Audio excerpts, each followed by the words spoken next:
عزیزان محترم، اب آئیے جمعے کی ضرورت پڑی کیسے؟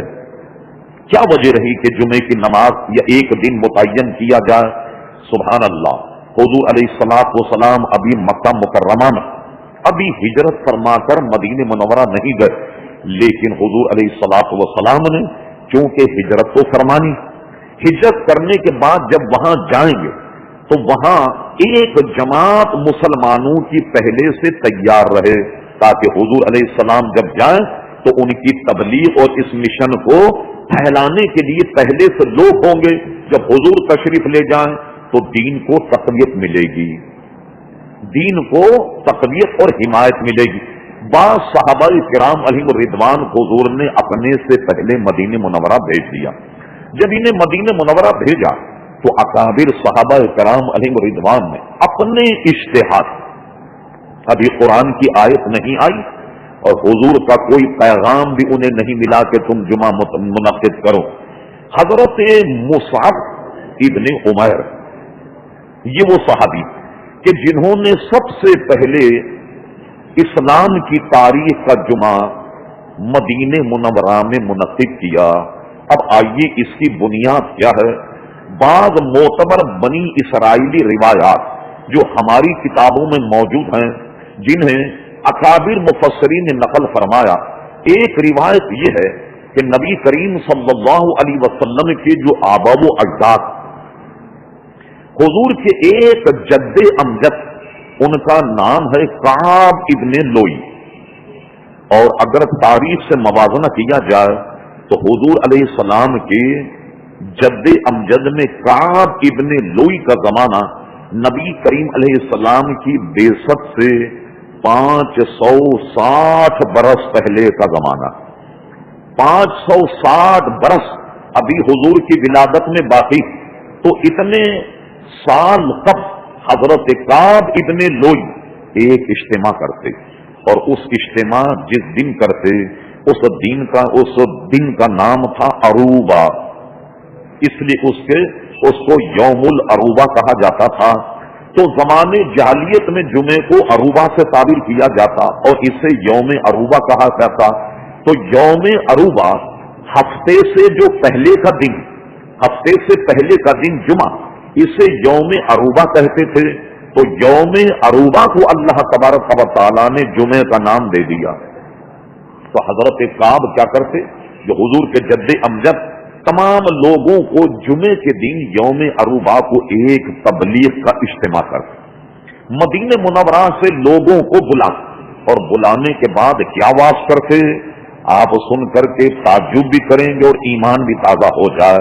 حضرت کعب لوگوں میں تبلیغ یہ کرتے تھے کہ لوگوں، ہماری اولاد میں سے ایک شخص پیدا ہونے والا جس کا نام محمد ہے صلی اللہ علیہ وسلم، ان کے فضائل یہ ہوں گے، ان کے کمال یہ ہوں گے، ان کا حسن یہ ہوگا، ان کا جمال یہ ہوگا، وہ اللہ کے محبوب ہوں گے، اللہ کے دین کو لے کر آئیں۔ یہ سارے فضائل وہ حضور علیہ السلام کے بیان کیا کرتے تھے۔ اب رہا مسئلہ یہ انہیں کیسے پتہ لگ گیا کہ حضور تشریف لانے والے؟ سب سے اہم سوال یہ ہے، زمانے جاہلیت میں 560 سال پہلے حضرت کعب ابن لوئی خطبہ فرماتے جمعے کے دن یوم عروبہ کہ حضور جلواگر ہونے والے ہیں۔ تو عزیزان گرامی، اس میں اگر تردد ہو تو قرآن مجید فرقان حمید کی ایک سری آیت اس پر ناطق ہے۔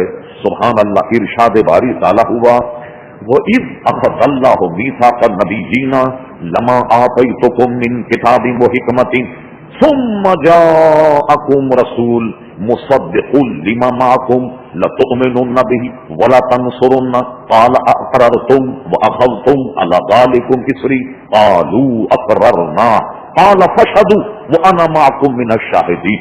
رب کریم نے جب دنیا پیدا نہیں کی، اس کائنات کو پیدا نہیں کیا اور کائنات میں کچھ بھی نہ تھا، رب کریم نے عالم ارواح میں جتنے نبی دنیا میں آنے والے تھے 1,24,000 کم و بیش، ان سب کا اجتماع کیا، ساری ارواح کو جمع کیا، اور ارشاد باری تعالیٰ وَإِذْ أَخَذَ اللَّهُ مِيثَاقَ النَّبِيِّينَ، میرے محبوب ذرا یاد کرو اس وقت کو کہ جب ہم نے سارے انبیاء کو بلا کر تمہارے لیے ایک عہد لیا، تمہارے لیے ایک میثاق لیا۔ وہ میثاق کیا تھا؟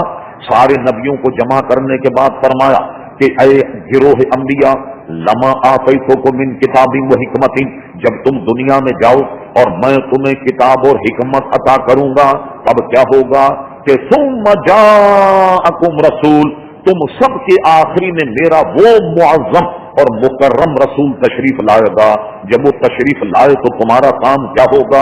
لَتُؤْمِنُنَّ بِهِ، تم ان پر ایمان لانا، وَلَتَنْصُرُنَّ، اور ان کی مدد بھی کرنا۔ فرمایا کہ جناب لَتُؤْمِنُنَّ بِهِ وَلَتَنْصُرُنَّ، قَالَ أَقْرَرْتُمْ وَأَخَذْتُمْ عَلَى ذَلِكُمْ إِصْرِي، کیا تم نے میرا یہ بھاری ذمہ اٹھا لیا کہ اگر تم نے اپنے دور میں میرے حبیب کو پا لیا تو ان پر ایمان لاؤ، ان کی مدد کرو؟ سارے انبیاء کہتے ہیں قالوا اقررنا، اے اللہ تعالی ہم اس کا اقرار کرتے ہیں۔ فرما قال فاشهدوا، جب تم نے اقرار کر لیا تم ایک دوسرے پر گواہ بن جاؤ۔ آدم علیہ السلام نوح کے گواہ بن جائیں، حضرت نوح آدم علیہ السلام کے گواہ بن جائیں، حضرت عیسیٰ علیہ السلام موسیٰ کے گواہ بن جائیں، موسیٰ عیسیٰ کے گواہ بن جائیں، ہر نبی ایک دوسرے پر گواہ ہو جائے علیہم الصلاۃ والسلام۔ پھر فرما انا معکم من الشاہدین، اور میں تم سب پر بھی گواہ ہوں۔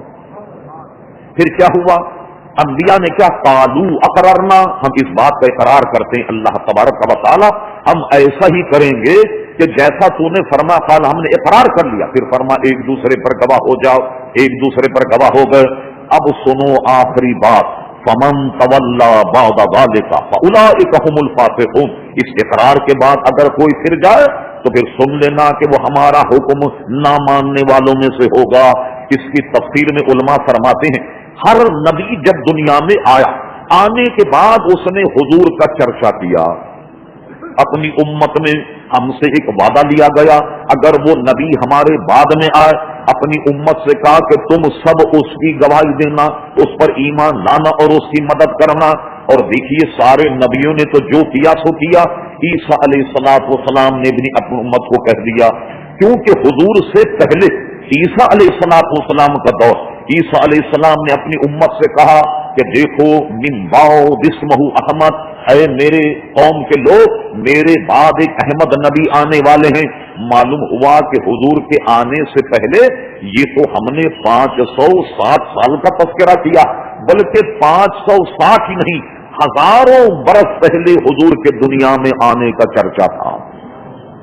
اب چونکہ بنی ہاشم سے آنے والے ہیں آپ، اس لیے جو بنی ہاشم کا ذمہ دار وہ حضور کی تبلیغ کرتا رہا، تو حضرت کعب ابن لوئی جمعے کے دن اجتماع کر کے حضور کی آمد کا تذکرہ کیا کرتے۔ یہ سمجھ لیجیے کہ بنیاد جمعے کی، اب اسے یوم عروبہ سے یوم الجمعہ کر دیا گیا۔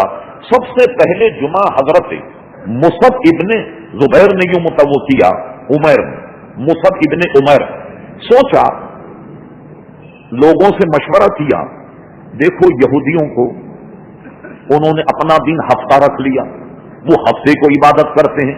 نصارہ کو دیکھو انہوں نے اتوار مقرر کر لیا، تو ہم اتوار اور ہفتہ تو نہیں رکھیں گے، کیونکہ یہ جو ہے یہود اور نصارہ نے ان کو پسند کیا، لہذا ہمارے لیے کوئی نیا دن ہونا چاہیے۔